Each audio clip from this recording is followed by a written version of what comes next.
Sejarah perjuangan Hasan Basri dari Kalimantan Selatan.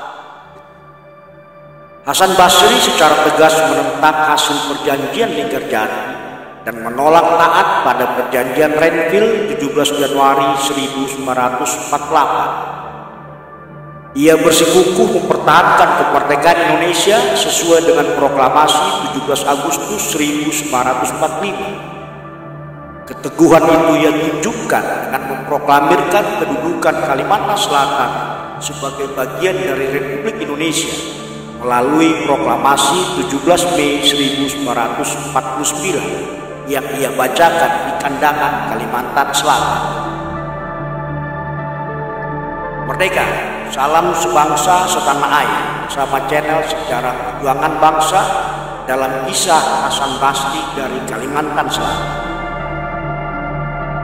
Hasan Basri, pejuang kemerdekaan Kalimantan Selatan, tak ingin berpisah dari negara Republik Indonesia. Baginya, proklamasi 17 Agustus 1945 telah final. Bersama rakyat Kalimantan Selatan siap berjuang mempertahankan keutuhan bangsa. Dengan tegas Hasan Basri menolak perjanjian Linggarjati dan membangkang atas perjanjian Renville karena kedua perjanjian tersebut bertentangan dengan napas kemerdekaan yang diinginkan bangsa Indonesia. Puncak perlawanan ia tunjukkan dengan memproklamasikan kedudukan Kalimantan Selatan sebagai bagian dari Republik Indonesia yang dikenal dengan Proklamasi 17 Mei 1949 yang berisi tentang kebulatan tekad rakyat Kalimantan Selatan tetap menjadi bagian dari Republik Indonesia sesuai Proklamasi 17 Agustus 1945 yang ditandatangani oleh Presiden Soekarno dan Wakil Presiden Muhammad Hatta.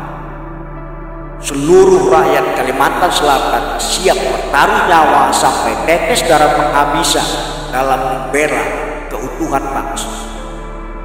Hasan Basri kembali menunjukkan kecintaannya kepada bangsa Indonesia dengan keberaniannya membubarkan Ormas PKI yang berdiri dan tumbuh di wilayah Kalimantan Selatan.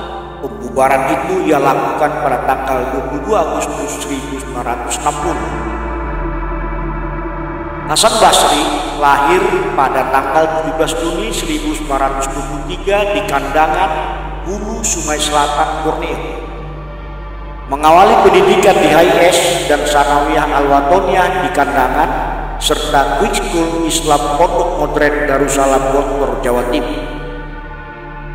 Selama menempuh pendidikan di Surabaya, ia aktif dalam organisasi pemuda Kalimantan.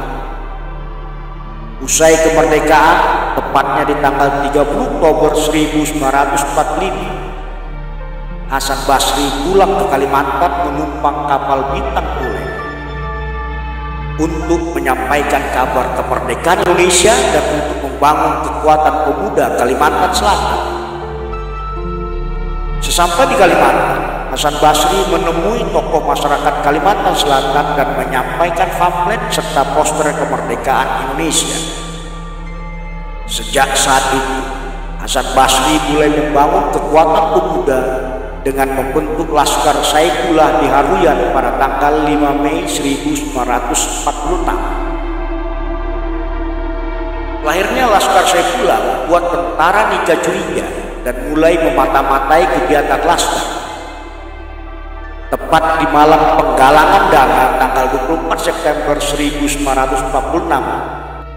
tokoh Laskar Saifullah ditangkap dan ditahan oleh Belanda. Hasan Basri dapat meloloskan diri.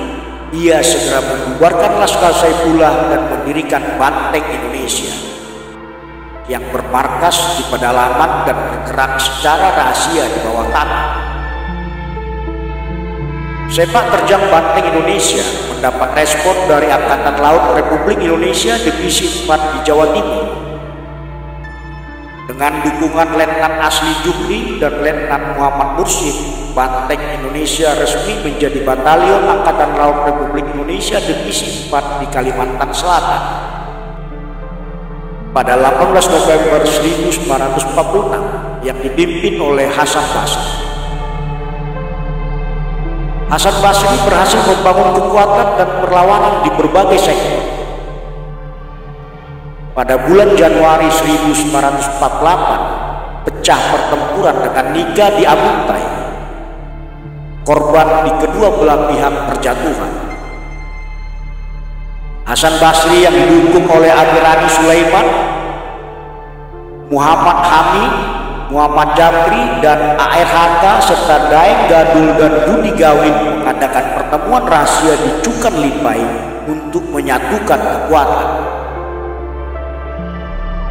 Hasan Basri juga berhasil menggalang kekuatan dan bantuan dari rakyat.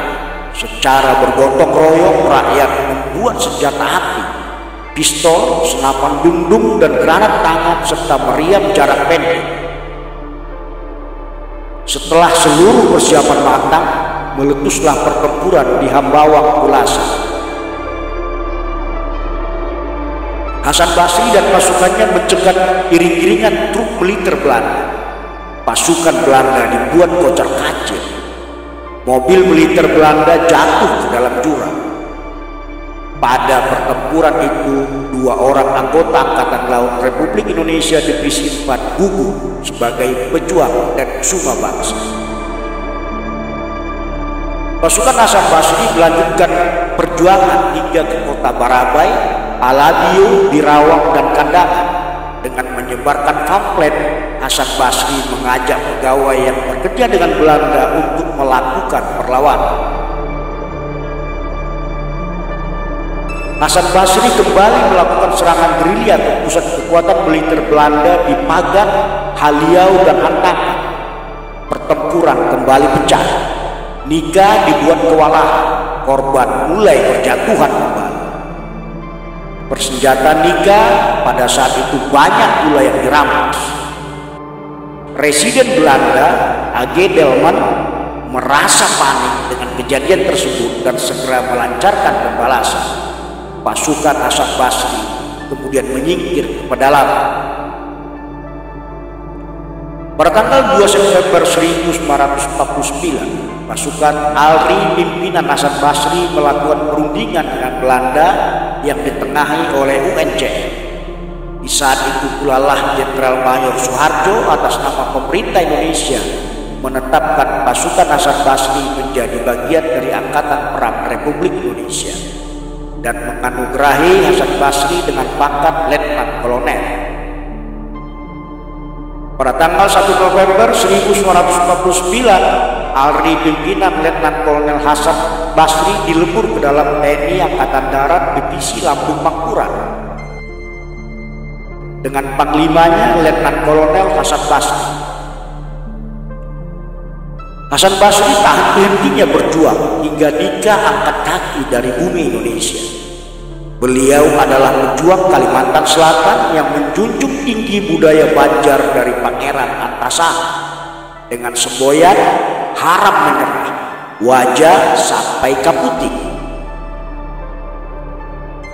Atas jasa dan pengorbanannya, pada tanggal 17 Mei 1961, Brigadir Jenderal Haji Hasan Basri dianugerahi gelar Bapak Gerilya Kalimantan. Pada tanggal 15 Juli 1984, Hasan Basri meninggal dunia dan dimakamkan di Liang Anggang, Banjarbaru, Kalimantan Selatan. Pada tanggal 3 November 2001, Brigadir Jenderal Haji Hasan Basri dianugerahi gelar Pahlawan Kemerdekaan oleh Presiden Republik Indonesia. Demikian kisah perjuangan Hasan Basri, seorang tokoh pejuang kemerdekaan dari Kalimantan Selatan yang telah mengabdikan diri demi kemerdekaan dan kemajuan bangsa. Terima kasih. Tuliskan saran dan masukan Anda pada kolom komentar dan mohon maaf bila ada data dan informasi yang kurang tepat. Tak lupa kami harapkan subscribe dari sahabat sebangsa dan setanah air.